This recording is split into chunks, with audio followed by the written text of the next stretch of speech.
What's up, guys? Welcome back to FishOfHex. My name is Travis. Today we're going to be looking at the 300-gallon reef since I just finished fragging the first two rock structures in my long overdue fragging session.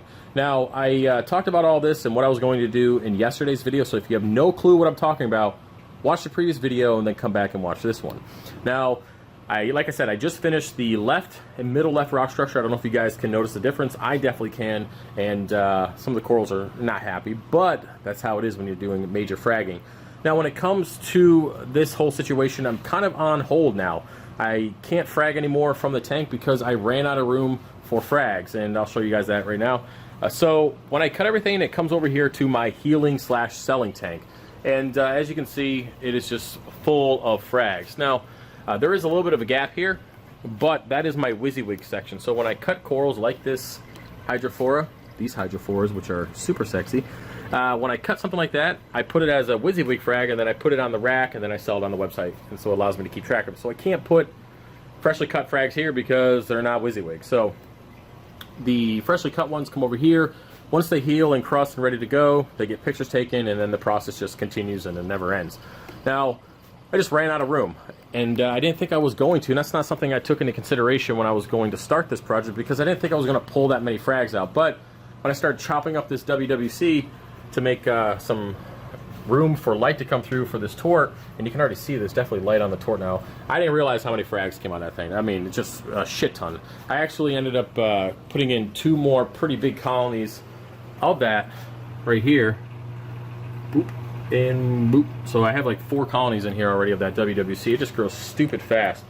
But anyway, I just ran out of room. There's nothing I can do about it right now. The 4 Radions from Ecotech, the XR15s, will be here in the next 3 or 4 days. They are shipping out of Pennsylvania, so they'll be here. We'll be able to put another one over the right low boy, and then we'll put 3 over the left. And that'll give me a whole nother 50-gallon tank worth of frag. So I have to wait until the lighting's done, and then I can come in here and finish the middle right and the right rock structure. Now, I also wanted to kind of talk about, I did mention yesterday that I want to get rid of the FishOfHex Millie.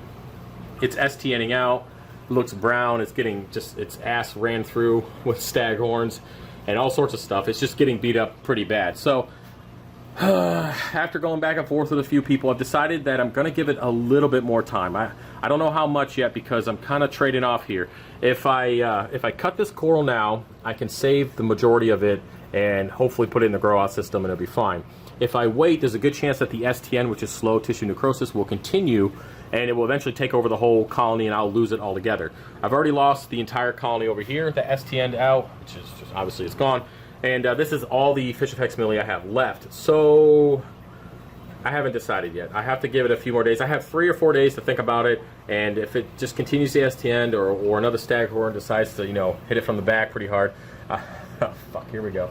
I'm going to go ahead and just pull out the whole colony, and I'm not sure what I'm going to put there yet. So, again, 3 or 4 days, and I'll make the decision then.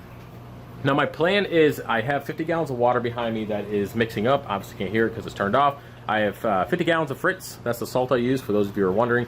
And I'm going to come in here and do a 50-gallon water change tonight once I use my new Dremel tool 3D printed adapter fitting son of a bitch thingamadigger jigger, whatever, that you saw on Instagram. Once I get in here and try that out and grind out this Purple Monty, see how it does, I'll do a 50-gallon water change to clean up the detritus, make the tank look a little bit better. And yeah, so I'm going to do that. Some of you guys are probably wondering, why am I doing a 50-gallon water change right after I got done cutting a whole bunch of coral?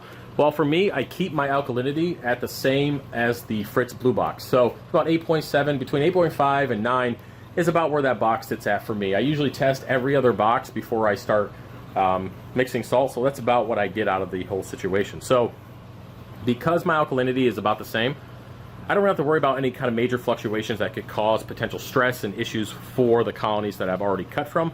So I'm not worried about it. I'm just going to do a 50-gallon water change. The tank always really appreciates a water change. So, of course, it's not going to hurt. I probably will do some bubble scrubbing, too, because that will help break up some of the crusty crap and all the things that might be, you can probably see them floating around here, on the cut pieces of the coral. So a little bit of bubble scrubbing probably will help with the stress as well. So let's say it was so, and what is the other fucking word I always say? Now. Yeah, I say now because instead of saying and shit like that. So it is what it is. Trade off one for the other. What are you gonna get, right?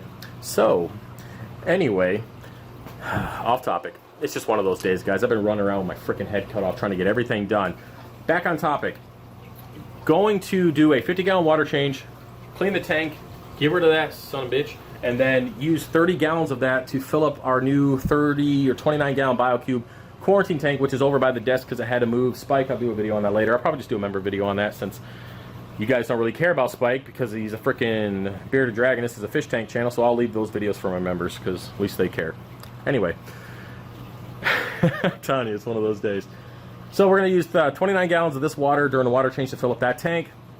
I'm going to be getting some new acro soon. I got a buddy who's moving who needs me to hold on to a bunch of his corals and you know, frags of it, duplicates, just in case they die during the transition period, so he has extras and all that stuff. So I have two really close friends, or buddies. I won't say they're friends. They're reefing buddies, friends, whatever. Anyways, I have two guys that I get most of my corals from, unless I transship them in and quarantine them. But really good tanks, beautiful tanks, high-end stuff. So all that stuff has got to. I usually try to get a frag of each colony that they have, because you never know when something's going to happen, and you can keep corals around. So hey, man, I killed off my entire colony of red plant. Hey, don't worry, bro. I got a frag of it that you gave me a while ago, and here you go, replace it. So that's the whole point of it. And the three of us kind of, you know, it's kind of the process we got going on. So, anywho. I'm off topic again. Water change, take care of the Monty. Already finished the left and middle left rock structures, and then we'll finish, once the lights are here for the new grow out system, we'll go ahead and finish the middle left and middle right. All right, back on, that's the topic. That's all this damn video is about. Yep, that's it. Grow out system looks dirty as shit. Oh, speaking of that, I'm finally getting some algae growth. Right there, getting a little bit of algae growth on my frag racks. And I know a lot of people will probably be like, why the hell are you happy about algae growth? Well, I finally have enough nutrients in my tank to justify some algae growth, which is fine because the tank's like chewing on it, and it's awesome, and it, you know, this means my nutrients aren't stupid crazy because it's not out of control. It's just a little bit here and there. But that means that auto dosing that I'm doing with the NO3 and the PO4 is working. It's absolutely working, and you know, happy about it. So, yep. And I still didn't clean the 40 gallon. That shit ain't happening until, I don't know, probably next month's water change. Who knows? Anyways, that's about it for the video, guys. I was going to keep rambling, but I'll just stop. I'll see you guys tomorrow with another one. All right? Peace.